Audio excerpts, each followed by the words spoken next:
Te catolizei, a origem das indulgências. Quero te ajudar nesse processo de se catolizar, meu amado, se tornar mais católico. Eu sou Janeilton Pedrosa, missionário e fundador da missão Exército de Nossa Senhora. Deixe o seu like, compartilhe, comente o meu bom dia, comente gostei, comente eu quero me catolizar. Eu quero me catolizar. Eu quero ser mais católico. Escreva. Vamos aprender a origem das indulgências. Se inscreva nesse canal, compartilhe, vá, meu povo, por favor, se inscreva nesse canal, deixe o like, não demora, deixe o joinha, Exército de Nossa Senhora. O uso das indulgências teve sua origem já nos primórdios da Igreja. Desde os primeiros tempos, ela usou o seu poder de remir a pena temporal dos pecados. A pena temporal. Indulgência é o perdão, é a absolvição das penas temporais, não é das penas mortais. As penas mortais só são absolvidas na confissão, no sacramento. Aprenda isso de uma vez por todas. Te catolizei. As indulgências é o perdão das penas temporais. Penas temporais, as desordens que os pecados mortais ou qualquer pecado vai deixando na alma. Então a indulgência é o perdão e é a absolvição dessas penas temporais, desses vícios, dessas desordens que o pecado deixa na nossa alma. E a Igreja, usando do seu poder, o poder dado por Jesus Cristo, sempre desde o primeiro século, concedeu as indulgências aos fiéis católicos, aos batizados. Vamos lá. Sabemos que na igreja antiga dos primeiros séculos, a absolvição dos pecados só era dada aos penitentes que se acusassem dos próprios pecados e se submetessem a uma pesada penitência pública. O perdão era só dado a quem reconhecesse e que se acusasse publicamente. Eu pequei, eu roubei, eu menti, eu forniquei. Então era batido no peito, a pessoa se acusava publicamente, às vezes diante da assembleia. Era assim no início. Por exemplo, o que se fazia? Jejum de 40 dias até o pôr do sol, todo mundo via, trajando-se com os sacos e usando silício para mortificar o corpo, autoflagelação, a pessoa se autoflagelava, retirava-se para um convento, vagava pelos campos e vendia esmola, e etc. Além de ser privado da participação na liturgia eucarística e na vida comunitária. Isto era devido ao horror que se tinha do pecado e do escândalo. A pessoa nem podia participar da liturgia. Em pecado mortal, em pecado grave, de jeito nenhum. Hoje nós vemos que, infelizmente, às vezes a gente comete pecado mortal e participa da liturgia. Claro, se participa, deseje se arrepender, deseje se confessar, deseje se emendar profundamente. No início, nem da liturgia podia participar, porque o pecado é um horror, o pecado é uma tragédia, o pecado é uma desgraça, povo de Deus. Entenda isso. Escreva aqui, o pecado é uma desgraça. Eu te catolizei. Escreva, o pecado é uma desgraça. Escreva, o pecado é uma desgraça e nós temos que ter horror ao pecado. Não normalizá-lo, não nos deitarmos no pecado e nos dar as mãos e dizer, pecadinho gostosinho. Não, meu filho, o pecado é uma desgraça porque nos joga no quinto dos infernos. Eu te catolizei, fique comigo. Aquele que blasfemasse o nome de Deus, da Virgem Maria ou dos santos, ficava na porta da igreja, sem poder entrar 7 domingos durante a missa paroquial. E no último domingo ficava no mesmo lugar, sem capa e descalço. Tá vendo? Quem blasfemasse contra Deus, contra o nome da Virgem Maria, ficava na porta da igreja 7 domingos. Não podia entrar, não podia participar, não. No 7º domingo ficava descalço e sem capa, no frio, sofrendo, para aprender a se mortificar. Às vezes a gente se confessa, o padre passa a penitência, às vezes nem passa. A gente não consegue combater os vícios e a desordem. E por isso que nós somos reincidentes no pecado, porque não lutamos, não fazemos penitência. Rezar na madrugada, rezar de joelho, fazer romarias para apagar a desordem que o pecado causa na nossa alma, queridos. Na nossa alma. A coisa é muito séria e nós não podemos brincar, né? Veja, e nas sextas-feiras precedentes jejuavam a pão e água, sem poder neste período entrar na igreja. Aquele que rogasse uma praga aos pais devia jejuar 40 dias a pão e água. Isso era no início, tá vendo como era? Então a pessoa devia jejuar pão e água para pagar a desgraça de amaldiçoar os pais. Isso é sério, queridos. Honra teu pai e tua mãe é o quarto mandamento da lei de Deus. Nós não podemos transgredir. Os mandamentos são caminhos de santidade, diz o Catecismo da Santa Igreja Católica. São caminhos de santificação. Essas pesadas penitências e outras tinham o objetivo de extinguir no penitente os requisitos do pecado e as más inclinações que o pecado sempre deixa na alma do pecador, fazendo-o voltar a praticar. Tá vendo? Então, essas penitências, nós podemos achar que são duras, que são Ave Maria, mas meus amados, para acabar com a desordem, para remir as penas temporais. Na fase das perseguições dos primeiros séculos, quando era grande o número dos mártires, muitos cristãos ficavam presos e aguardando o dia da própria execução. Perseguição de Nero, de Vespasiano, de tantos imperadores, a terrível e última perseguição de Diocleciano, a tetrarquia de Diocleciano. Quantos cristãos foram presos? Perpétua felicidade, né? Tantas santas, tantos santos foram martirizados. Santa Luzia, queridos. Quantos foram martirizados? São Policarpo de Esmirna, tantos, Santo Inácio de Antioquia, inúmeros santos, né? Então, na fase da perseguição, surgiu nesta época um belo costume. Os penitentes recorriam à intercessão dos que aguardavam presos à morte, buscavam a intercessão desses. Um deles escrevia uma carta ao bispo, pedindo a comutação da pesada penitência do pecador. Eram as chamadas cartas de paz. Então, eu sofro a pena de morte, eu sofro as penas da prisão, né, em troca do perdão daquele irmão que está no pecado. Veja que bonito. Comutação é a troca. Então, eu sofro, eu sou martirizado e ofereço o meu sacrifício para se expiar as penas temporais daquele penitente. Olha o que se fazia. Com este documento entregue ao bispo, o penitente era absolvido da pesada penitência pública que o confessor lhe impusera e também da dívida para com Deus.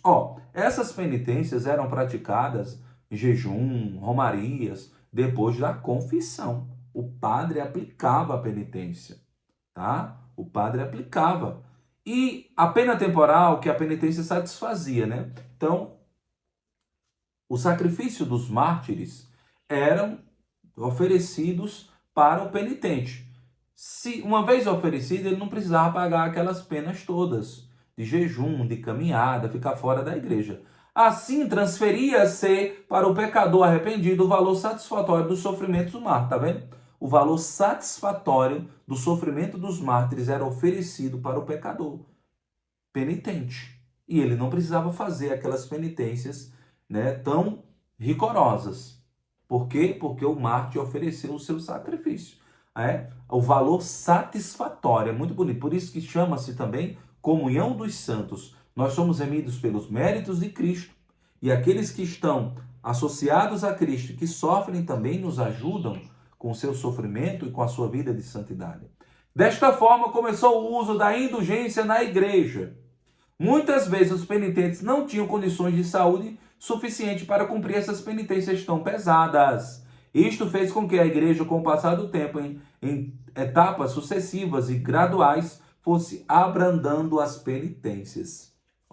A igreja vai evoluindo na sua liturgia, vai compreendendo-se cada vez mais a teologia, a liturgia. Então, alguns pecadores que tinham saúde frágil não poderiam pagar essas penitências tão pesadas. Então, vai se abrandando a coisa, tá?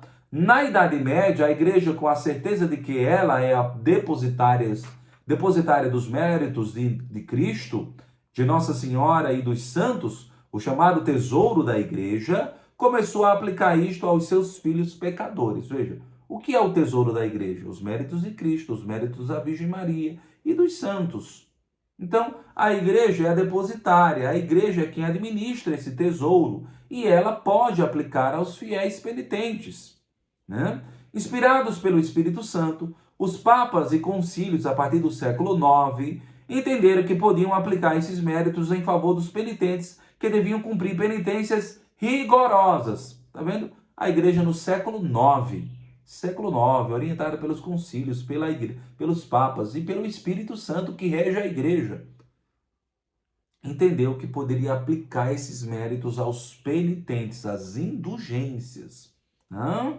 Por isso que, ano jubilar, você passa pela porta santa depois de ter se confessado, comungado, rezado pelo Papa, rezado pelos fiéis defuntos. Então, você passa pela porta santa e recebe indulgências. Olha que coisa tão leve, né? Tão simples.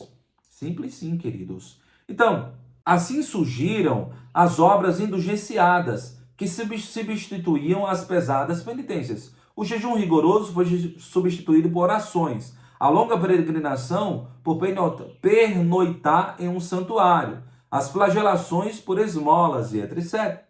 A partir daí, a remissão da pena temporal do pecado, obtida pela prática dessas obras indulgenciadas, tomou o nome de indulgência. A partir do século IX.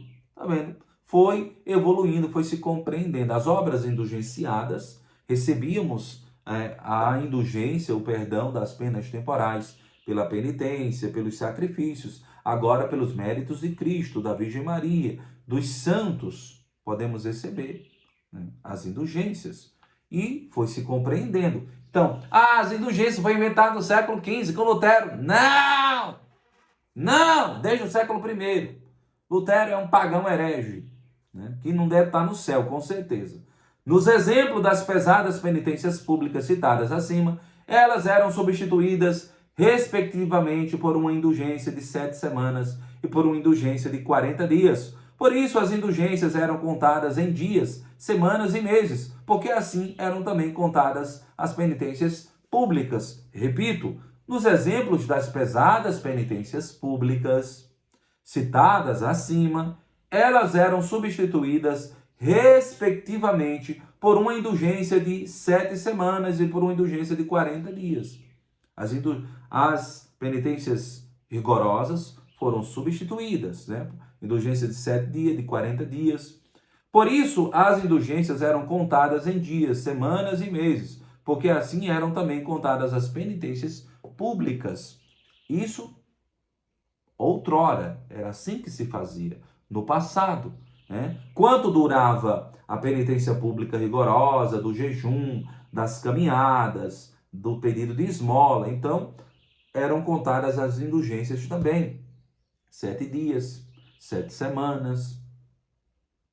Com a reza do terço, por exemplo, em qualquer dia do mês de outubro, se ganhava a indulgência de 7 anos.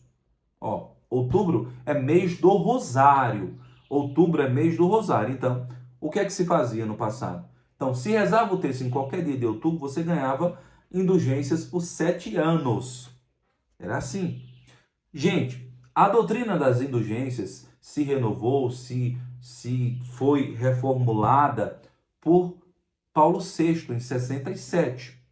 E nós vamos chegar lá. Nós estamos vendo nesse capítulo a origem das indulgências. Vocês estão entendendo? Te catolizei. Quem está entendendo, escreva. Eu estou entendendo. Nós estamos buscando a origem, como começou, ok? No século IX, os bispos já concediam indulgências gerais, isto é, a todos os fiéis, sem a necessidade da mediação de um sacerdote. Assim, os bispos estipularam que, realizando certas obras determinadas, os fiéis poderiam obter, pelos méritos de Cristo, a remissão das penas devidas aos pecados já absolvidos. Os bispos, que são os sucessores dos apóstolos. Então, eles concediam as indulgências. Pelos méritos de Cristo, as penas temporais eram absolvidas. É preciso compreender que esta prática não se constituía em algo mecânico. Não. O penitente, ao cumprir a obra indulgenciada, devia trazer consigo as mesmas disposições interiores daquele que cumpria no passado as pesadas penitências. Isto é, profundo amor a Deus e repúdio radical de todo o pecado. Sem isto, não se ganharia a indulgência. Então, é preciso, e era preciso ter, e é sempre preciso, até hoje, ter uma disposição interior, um horror ao pecado. Quer dizer, me confessei, comunguei, rezei pelo Papa e passei na porta santa. Se não crer, se não tiver uma intenção verdadeira de não mais voltar ao pecado, de romper com o pecado, um verdadeiro horror ao pecado, não recebe indulgência. Não é automático. Não é uma coisa mecânica. Não é um autômato, né, minha gente? Então, muito cuidado. Com o passar do tempo, e principalmente por causa da questão das indulgências, no tempo de Martinho Lutero, explicando adiante, nós vamos tratar disso adiante aqui no livro, certo? A questão de Martinho Lutero, o que foi que ele questionou. No século XVI, as indulgências foram ofuscadas e tornaram-se objeto de críticas por conta de Martinho Lutero. Não se compreendeu as indulgências. Lutero confundiu tudo. E, claro, depois dele também se fez muita confusão. No entanto, após o Concílio Vaticano II, 1962, 65, o Papa Paulo VI reafirmou todo o seu valor, o valor das indulgências, na Constituição Apostólica Doutrina das Indulgências. O Papa Paulo VI, o Papa Paulo VI reafirmou todo o seu valor na Constituição Apostólica Doutrina das Indulgências, onde quis claramente mostrar o sentido profundo e teológico das indulgências. Papa Paulo VI, 67. Incitando os católicos ao espírito de contrição e penitência, que deve movê-los ao realizar as obras indulgenciadas, removendo toda a aparência de mecanicismo espiritual que no passado aconteceu. Tá vendo? Então, no passado aconteceu essa coisa mecânica das indulgências. É só cumprir isso que eu já estou perdoado. Não.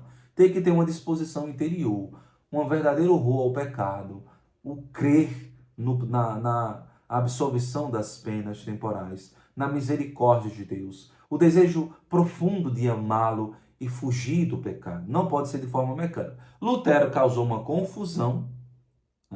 O Papa Paulo VI corrigiu toda essa confusão. Tá? Lutero, nós vamos ver mais para frente o que foi que ele questionou, o que foi que ele fez, tá? Quais foram as confusões criadas? Porque as pessoas também confundem muita coisa. A igreja vendia pedaço de céu, a igreja vendia indulgências. Não é bem assim, não. Muita calma nessa hora. Vamos refletir isso depois, nos próximos capítulos, porque nós vamos estudar todo esse livro. Quem gostou, escreve amém. Quem gostou escreve eu gostei, eu compreendi. É só o primeiro capítulo, a origem das indulgências, como era no passado. Vemos que a igreja, desde o início, aplicou as indulgências e foi compreendendo, né? De pesadas penas, passou-se para mais brandas, para os méritos de Cristo, os méritos da Virgem Maria, os méritos dos santos, acreditar profundamente, né? Se confessar, ter horror ao pecado, ainda fazer romarias, passar na porta santa, mas crendo, sem nada robótico e automático, mas crendo de fato. Então a igreja é mãe e mestra e é ela que concede os méritos de Cristo. Veja, o tesouro da igreja é o quê? São os méritos de Cristo, da Virgem Maria e dos santos. Esse é o tesouro da igreja. Que Deus nos abençoe. Te catolizei. Deixe um comentário, uma curtida, compartilhe e, é claro, se inscreva nesse canal. Tchau!